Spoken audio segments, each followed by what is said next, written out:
My wife said my family always comes first. You're second. I replied, good to know. Then I moved myself to first in my own life. Separate finances, separate plans, separate future. When her family emergency came and she expected me to pay, I, 35 male, should have seen it coming. But you know how it is when you're in it. You make excuses, think it'll get better, convince yourself you're overreacting. My wife, 33, and I have been married 5 years. Her family's always been involved, really involved. The kind of involved where her mom has a key to our place and uses it, where her brother treats our garage like his personal storage unit, where family dinners aren't optional, they're mandatory. At first I thought it was sweet. Big family, close-knit, always there for each other. It took me about a year to realize always there for each other actually meant always there to take. Her brother needed $3,000 for a business opportunity that never materialized. Her sister needed help with rent, just this once, that turned into 4 months. Her parents needed a new AC unit, and somehow that became our responsibility. Always an emergency, always urgent, always my wallet. Every time I pushed back even a little same script, but their family. Like that explained everything. Like being related gave them unlimited access to our bank account.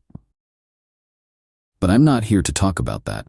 I'm here to talk about my birthday trip. We'd planned this coast vacation for months. Nice hotel, already paid for, time off approved. I was actually excited. Then her mom calls. Her brother needs someone to co-sign a loan. $8 grand. My wife's in the kitchen when she takes the call. I'm making coffee, half listening. Then I hear, of course we'll help. I'll cancel our trip. Didn't even ask me. Didn't even hesitate. Hold on, I said. We're not canceling. She put her hand over the phone. My brother needs us. Your brother needs a co-signer for a loan he'll default on. That's not our problem. Her face did this thing. This look I'd seen before, but never really acknowledged. Pure disbelief that I dare question a family decision. We're helping him. The trip can wait. No. She actually looked shocked. What do you mean no? I mean no, we're not canceling. We're not co-signing. I'm done funding your family's disasters. She told her mom she'd call back. Then turned to me with this expression like I'd just announced I was joining a cult. Why are you being like this? He's my brother, and I'm your husband, which apparently means Jack. That's not fair. You're right, what's not fair is me being an ATM for people who've never paid back a single loan. What's not fair is canceling our plans every time someone in your family snaps their fingers. What's not fair is, my family always comes first, she interrupted. That's just how it is. You come second. You knew this when you married me. Silence, like the air got sucked out of the room. Say that again, I said quietly. My family comes first. You're second. That's just reality. Family is forever, but, she trailed off, didn't need to finish. Message received loud and clear. Good to know, I said. So you understand? Will help? Nope, but thanks for the clarity. I walked out of the kitchen. She followed me, confused. Where are you going? To pack for my birthday trip. You can stay here and help your family. I'm going. You can't just go without me. Sure I can. You made your choice. I'm making mine. She sputtered something about being unreasonable, about not understanding family, about me being selfish. I just kept packing. Took the trip solo. Actually invited my buddy instead. Had a great time. Posted pictures. She called me about 15 times. Didn't answer. When I got back, I'd made some decisions. Started separating everything. We'd always kept our own accounts mostly, but I'd been covering like 70% of expenses because I make more, and she always had some family emergency draining her funds. Set up a new checking account, changed my direct deposit, sat down with a calculator and figured out exactly 50% of every bill. Mortgage, utilities, internet, groceries, everything. That's what I'd pay. Not a penny more. She noticed pretty quick when her Visa got declined. I'd removed her as an authorized user on my card, the one she used for her family's constant emergencies. What the hell? She came storming into my office. My card doesn't work. Correct, I canceled it. You can't just cancel my card. It wasn't yours, it was mine. You were an authorized user, not anymore. Her face went red. How am I supposed to pay for things? With your money, like an adult. This is insane. We're married. And according to you, I'm second place, so I'm treating this marriage accordingly. You handle your priorities, I'll handle mine. She tried the whole guilt trip thing. How could I be so cold? Didn't I love her? What about our partnership? Partnership? I actually laughed. You literally told me I'm second to your family. There's no partnership here. There's you, your family, and then somewhere way down the list, there's me. So now I'm putting myself first. That's fair, right? You're punishing me. Nah, just matching your energy. She went to her parents' house, came back a few days later, probably expecting me to have cooled down or apologized or something. Instead, I turned the spare room into my office. Her craft supplies were boxed up in the garage. What did you do to my room? Got myself an office, needed a space that's mine. That was my room. Was it? I pay half the mortgage. This is my house too, I'm using my space. We barely spoke after that. I started doing my own thing. Signed up for a woodworking class, joined a softball league, made plans without her. When she asked where I was going, I'd just say out. Her family's weekly Sunday dinners, stopped going. Every week she'd ask if I was coming. Nope, why not? Got plans. What plans? What plans? It drove her crazy. She was used to me being available, being the guy who showed up and smiled and paid for things. Now I was just not. Things stayed tense like that for a while. Then the real emergency hit. Her brother. Turns out he'd been gambling, not like casual weekend poker. Underground games, serious money. He was into some people for 35 grand. My wife came home crying with her whole family. Parents, sister, the brother who looked like he'd gotten worked over. We need your help, her dad said. No hello, no how are you, just straight to it. With what? My son owes some dangerous people money. We need $35,000 by the end of the week. I looked at them all standing in my living room. Her mom crying, her sister looking desperate, her brother avoiding eye contact. That's rough, I said. Her dad's jaw clenched. We need you to help us. Why would I do that? You could hear a pin drop. Because he's family, her mom shrieked. He's your family, not mine. Apparently I'm not actually part of this family, remember? My wife grabbed my arm. Please, they could really hurt him. Probably should have thought about that before gambling 35 grand he doesn't have.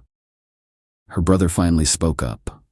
Dude, these guys are serious. I'm in real danger.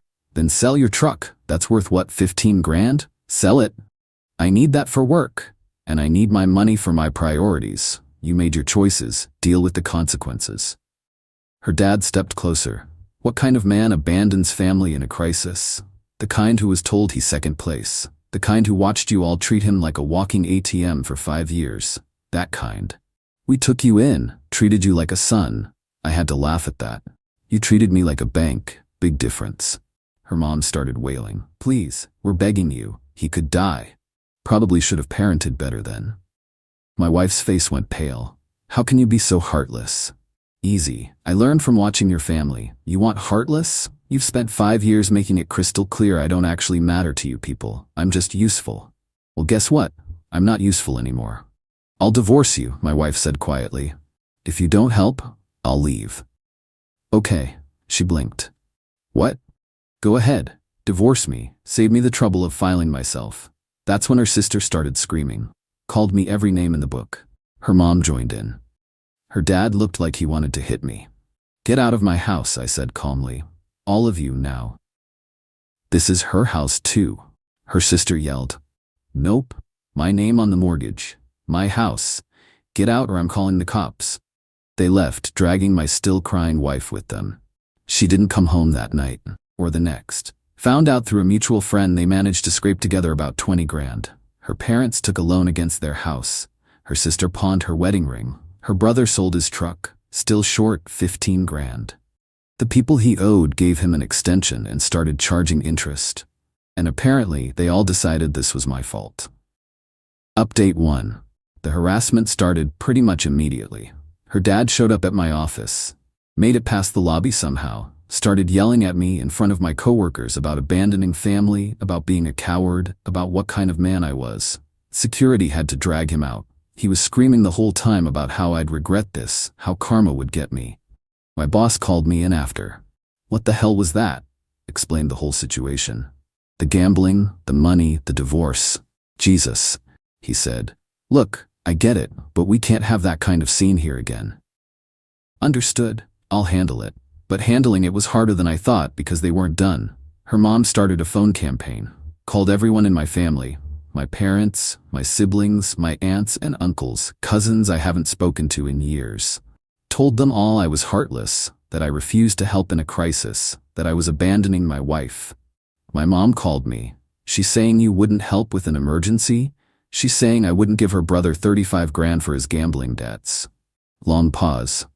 Oh, that's different. Yeah. Good for you, baby. Don't let them bully you. Most of my family was cool once they got the real story. But her family kept escalating. Someone keyed my car.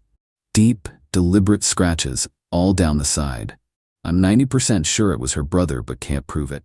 Filed a police report anyway.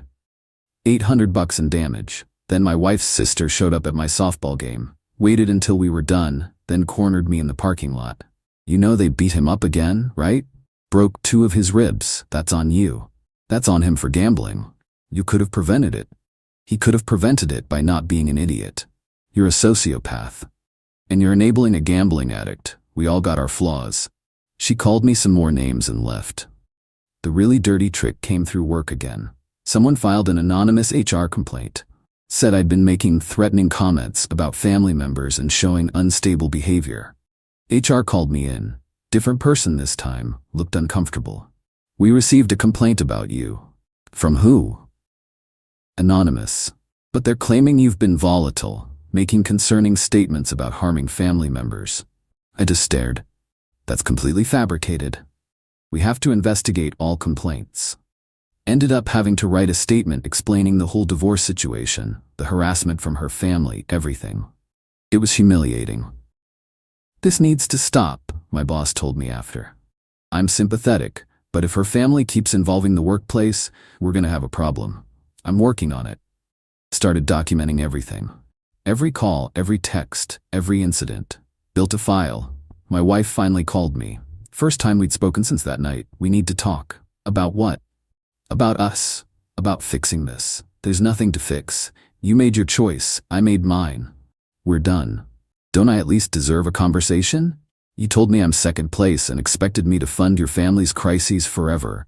We had the only conversation that matters. I didn't mean it like that. Yeah, you did, and it's fine, but you don't get to have it both ways. Your family comes first? Great. They can support you through this divorce. She started crying. Please, can we just talk? Face to face? Against my better judgment, I agreed to meet her for coffee. Big mistake. She showed up with her mom, ambush style. Her mom started in immediately. You need to stop this foolishness and help us. I'm leaving.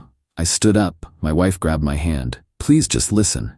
I came to talk to you, not get ambushed by your mom. She's here because you won't listen to reason. Reason? You want to talk about reason? Your brother gambled away 35 grand. Your family took out loans they can't pay back to cover his mess, and somehow I'm the unreasonable one for not joining that disaster? Her mom's face went red. He made a mistake. He made a series of choices. Bad ones, not my problem. We raised you, she screeched. Fed you at our table, welcomed you into our family. You used me. There's a difference. I left them sitting there. Blocked both their numbers. The divorce papers came a week later. Along with some absolutely insane demands. She wanted half the house. Fine, standard. Half my retirement. Sure, that's how it works. But then she wanted me to pay her legal fees because the divorce was caused by my financial abandonment. And she wanted compensation for emotional distress to the tune of 10 grand. My lawyer actually laughed when she read it. They can't be serious. They're serious. We'll counter. This is ridiculous. The back and forth started, her lawyer playing hardball, my lawyer shutting it down with facts. Meanwhile, her family situation was apparently getting worse. Found out her parents might actually lose their house. The loan they took had some kind of balloon payment they can't cover. Her brother disappeared, just vanished. Word is he left the state because the people he owed weren't playing around anymore. And her sister's marriage was falling apart because she pawned her wedding ring and her husband was pissed. All of it landing squarely in my wife's lap. She tried texting me from her sister's phone since I'd blocked her. Are you happy now? My parents are losing everything, my brother's gone, my sister's getting divorced, all because you wouldn't help. I screenshot it and sent it to my lawyer. Didn't respond to her.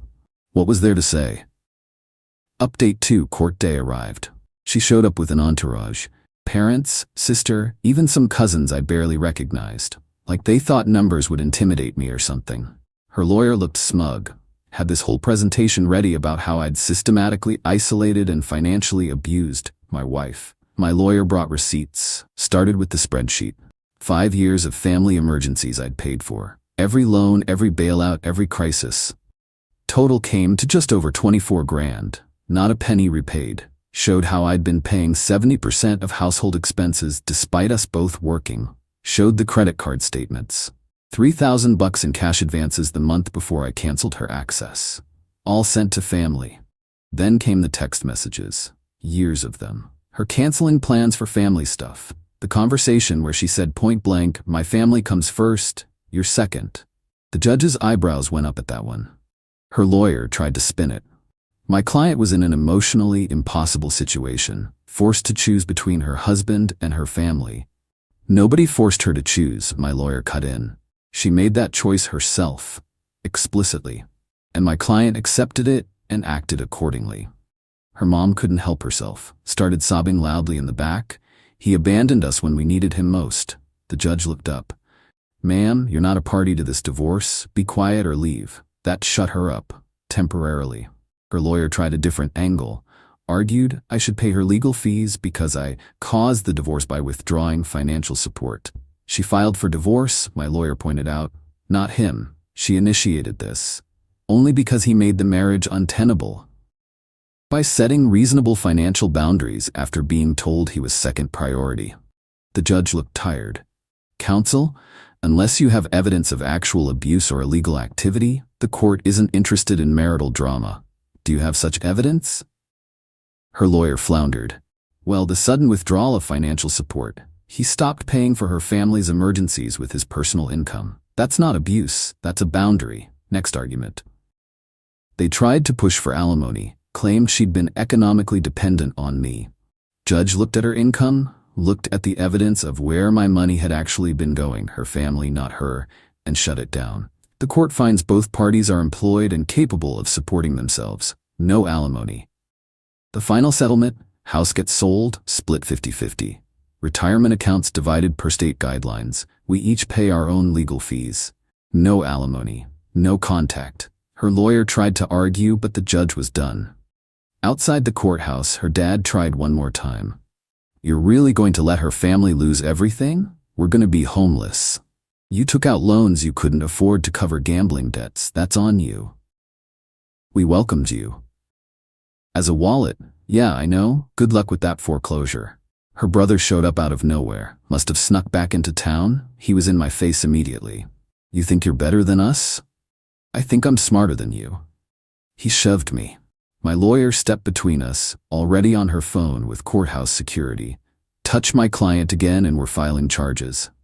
Security showed up fast. Escorted him away while he yelled about what he'd do to me, how I'd pay, all the usual empty threats.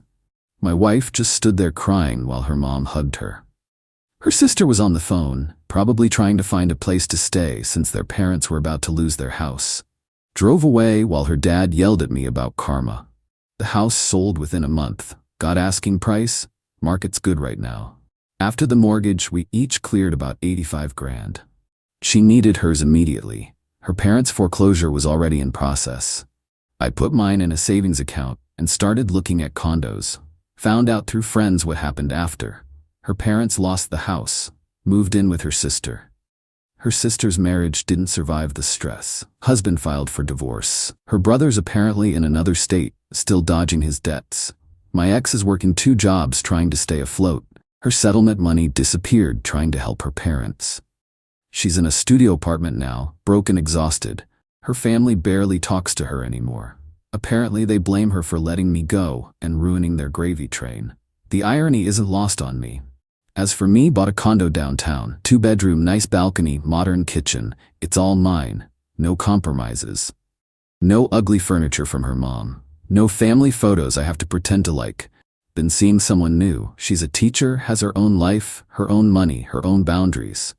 When she talks about her family, it's normal stuff. Nobody calling at midnight needing cash. We're taking it slow. Had one last contact with my ex. She got a new number, texted me. I hope you're happy. You destroyed my whole family because you couldn't help in an emergency. Thought about not responding, but I needed to say it one final time. Your family destroyed itself by treating people like ATMs and making terrible choices. I just stopped participating. Good luck. Blocked the number. My therapist asked if I felt guilty. No, I said, and I meant it. Why not? Because I didn't do anything wrong. They had an emergency. It wasn't my emergency. They had consequences for their choices. Those aren't my consequences. She nodded. Sounds like you've processed this well. Maybe I have. Or maybe I'm just done caring about people who never cared about me. Either way, I sleep fine. The revenge wasn't elaborate, wasn't some master plan. It was just stopping. Stopping the loans, stopping the sacrifices, stopping the endless cycle of putting myself last while they put themselves first. They called it abandonment. I call it self-respect. And honestly, best decision I ever made.